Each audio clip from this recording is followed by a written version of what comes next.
We are seeing a bounce for Bitcoin from $58,000 to $60,000, but this isn't any relief rally. This is just a momentary pullback, and this is a trap in itself. A lot of people are actually thinking that maybe the worst is over. We have started to consolidate because Bitcoin has started to consolidate at the $60,000 level. But when you actually look what's happening underneath the price, the picture looks entirely different. In this video, I'm going to be explaining why this move is going to be short-lived and why Bitcoin is going to be going down in the next couple of weeks. So here we are on the Bitcoin's chart. And before we get into all of the details, let's just quickly recap what has happened and what even got us here in the first place. So first things first, back in May, we got a hot CPI print at 4.2%. That was the highest inflation reading in years. Then in mid-June, Kevin Warsh held his first FOMC meeting as Fed chair, and it was noticeably hawkish. He removed forward guidance, which basically means that the Fed stops telling us what they're going to be doing with interest rates going forward. Now, on top of that, we saw record outflows from Bitcoin ETFs, over $4.4 billion in just a few weeks. That selling pressure is literally what crushed Bitcoin down towards $60,000. So this drop wasn't random. It was driven by higher inflation expectations and a more hawkish Federal Reserve. Now we've seen a bounce from roughly $58,000 up to $60,000. On the surface, it looks like some buying interest is coming in, but here's the problem. Nothing fundamentally has actually changed. ETF outflows are still at a net negative.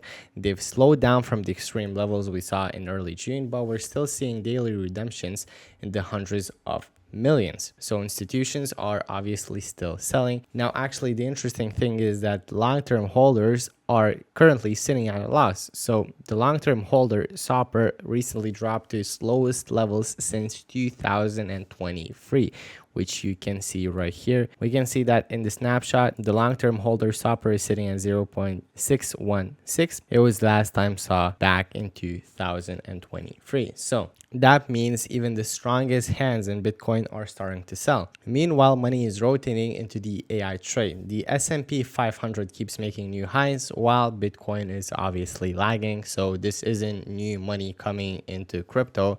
It's money leaving crypto for other risk assets, such as any AI plays. So you need to understand what's actually controlling Bitcoin's price right now. Number one thing, which of course is the king, it's ETF flows. As long as institutions are net redeeming, there is consistent selling pressure on Bitcoin. Whales can buy some of it like they're doing right now, but they can't absorb hundreds of millions in daily selling forever.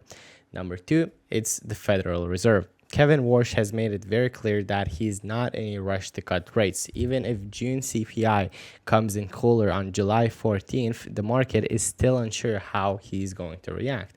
That uncertainty keeps institutions defensive.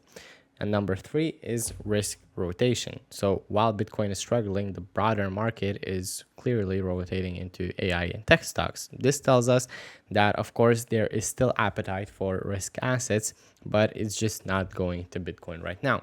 So all of these three things are still in place. That's exactly why I think that the bounce that we're seeing right here, or the consolidation that we're holding, is not going to last long enough, and we're still going to be breaking down and reaching new lows. So what would need to happen for me to change my mind? Well, first we need to see sustained positive ETF flows. So not like 1 or 2 green days, but actually a trend. Consistent inflows over multiple of weeks. So once we flip in that, this is going to be the main thing that will change my mind.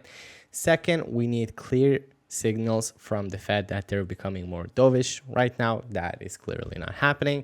And third, we need Bitcoin to actually hold above $60,000 for a while with strong conviction before we see any changes and volume, right? Because right now this move still looks like shorts covering and a very low volume relief rather than actual consolidation forming. So if Bitcoin loses $60,000 convincingly, I think everyone's sentiment is going to be shifting very quickly because we've already seen long-term holders capitulating.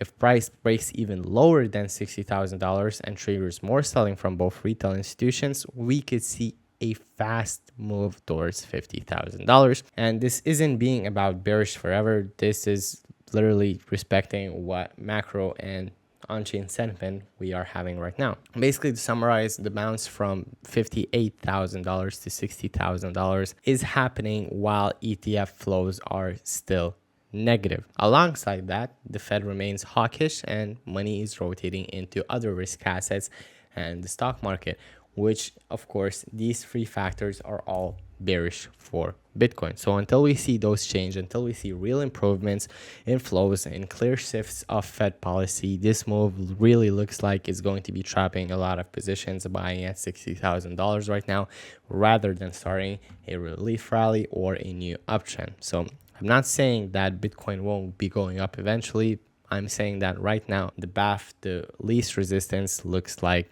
it's lower.